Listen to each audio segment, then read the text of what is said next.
Hello bachcho, let's read the question. So the question says show that the function f r minus 3 to r defined by fx is equal to x minus 2 upon x minus 3 is 1 but not onto. So the key concept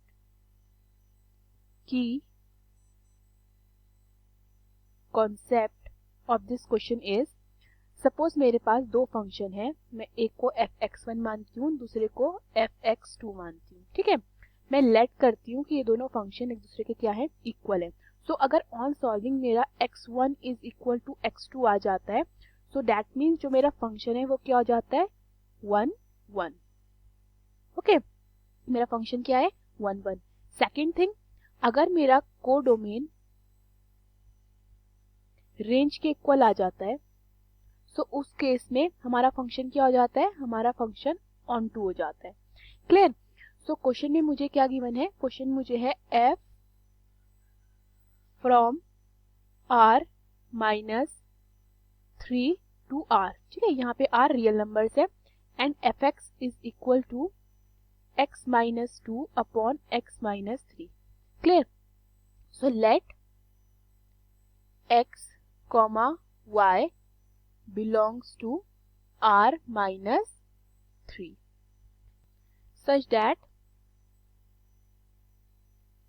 जो मेरा fx है वो equal to fy है. Clear. So fx मेरा कितना है, x minus 2 upon x minus 3 is equal to fy क्या हो जाएगा, y minus 2 upon y minus 3. मैं क्रॉस मल्टीप्लिकेशन करती हूँ तो क्या मिलेगा, x minus 2 multiply by y minus 3 is equal to x minus 3 multiply by y minus 2. So ये क्या बनेगा, xy minus 3x minus 2y plus 6 is equal to xy minus 2x minus 3y plus 6. 6 से 6 कटता है, xy से xy कटता है, तो क्या बचता है, minus 3x minus 2y is equal to minus 2x minus 3y. अब मैं x वाले टर्म्स को साथ में ले आती हूँ तो क्या बनेगा, minus 3x plus 2x is equal to minus 3y plus 2y. तो क्या बनता है, minus x is equal to minus y. Minus से माइनस कटता है तो x मेरे किसके इक्वल आता है, y के. ठीक है, x मेरे y के इक्वल आ गया. Therefore f function f okay is 1 1. ये मेरा 1 1 होता है. क्लियर. नाउ मैं फॉर ऑन टू चेक करूंगी. ऑन टू चेक करने के लिए मैं जो फंक्शन है उसकी रेंज निकालूंगी. तो रेंज निकालने के लिए मैं उस फंक्शन को y ले लेती हूँ. y is equal to x minus 2 upon x minus 3.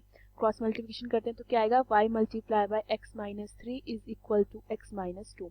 तो यहाँ से आता है yx minus 3y is equal to x minus 2. So मैं x वाले टर्म को साथ में लेती हूँ. yx minus x is equal to minus 2 plus 3y.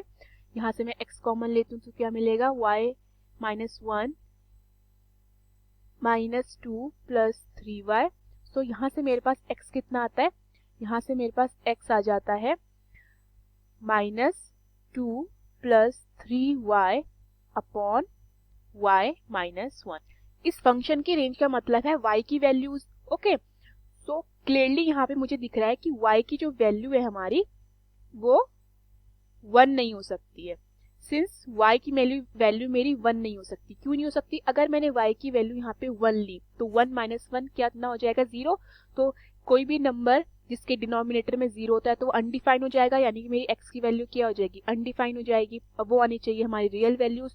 तो जो रेंज आती है मेरी रेंज निकलती है r माइनस 1, मतलब कोई भी रियल नंबर्स बट 1 नहीं. ठीक है, और हमारी जो कोडोमेन होता है वो रेंज के इक्वल होता है अगर, तो हमारा फंक्शन ऑन टू हो जाता है. तो क्लियरली यहाँ पे मेरा जो कोडोमेन है वो रेंज के इक्वल नहीं है. ठीक है, कोडोमेन में मेरा क्या है, r है रियल नंबर्स एंड ये मेरा आ रहा है r माइनस 1. तो since codomain is not equal to range, so therefore function is not onto. Okay, function ही मेरा क्या होता है, फंक्शन मेरा 1 1 हो रहा है but not onto. Hope you understood the question. Thank you.